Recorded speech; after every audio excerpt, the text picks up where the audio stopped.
রাত গভীর হলেই ঘড়ির কাঁটা যেন ধীরে ধীরে থেমে যায়।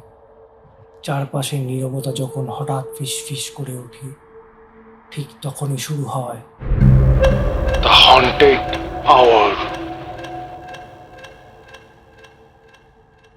নমস্কার, দ্য হন্টেড আওয়ারে আপনাদের সবাইকে স্বাগত জানাই। এই চ্যানেলে এইটাই প্রথম গল্প। রাত প্রায় 2টো।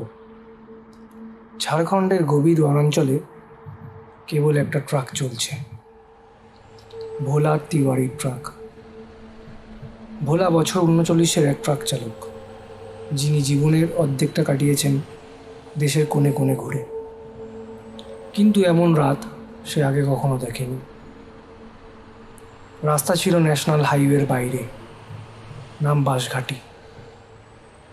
একা একা ট্রাক চালাতে ভোলার কোনো আপত্তি ছিল না, কিন্তু আজ রাস্তা নিজেই যেন কথা বলছিল। জিপিএসটা হঠাৎ বন্ধ হয়ে গেল। ভোলা দেখল সামনের রাস্তা দুদিকে ভাগ হয়ে গেছে, কোনোটাই তার চেনা না। সে বাম দিকের রাস্তাটা নিল, কারণ সেটার উপর ছিল ট্রাকের চাকা পড়ার চিহ্ন।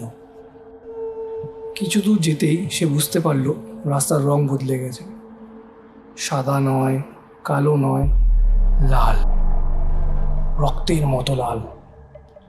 ভোলা ট্রাক চালাতে থাকলো। একটাই গাছ সে 3বার পেরোলো। ভোলার ঠিক পাশেই বসেছিল সোনু, সেই গাড়ির খালাসি।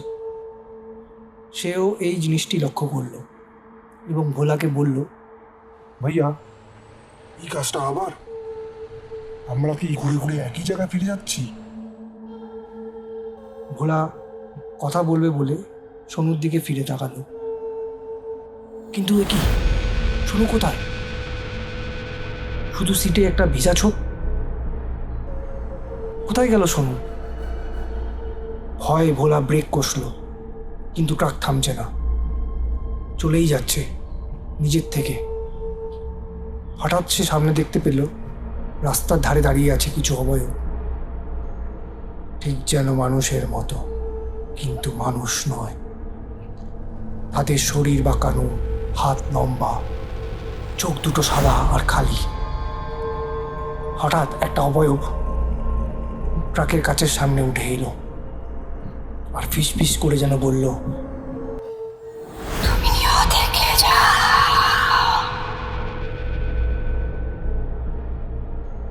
ভোলা চিৎকার করে অজ্ঞান হয়ে গেল। সকালবেলা এক পুরনো মন্দিরের সামনে পাওয়া গেল সেই ট্রাককে। ভোলা বসেছিল চালকের সিটে, কাঁপছিল আর বলছিল, লাল রাস্তা, সব উল্টো পাল্টা হয়ে গেল। সব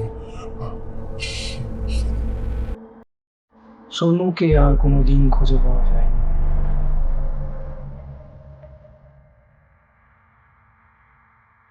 ঝাড়খণ্ডের এই লাল রাস্তাটা সত্যিকারেরই নাকি আছে।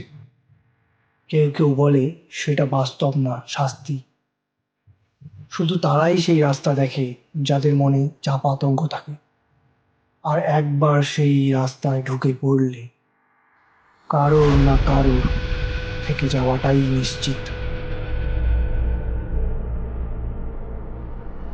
আপনি যদি আজকের গল্প লাল রাস্তা উপভোগ করে থাকেন আর ভবিষ্যতে এরকম আরও গা ছমছমে, মন কাঁপানো ভৌতিক কাহিনী শুনতে চান, তাহলে এখনই সাবস্ক্রাইব করুন দ্য হন্টেড আওয়ারে। বেল আইকনটি টিপতে ভুলবেন না, কারণ পরবর্তী আতঙ্ক আপনার দোরগোড়ায়।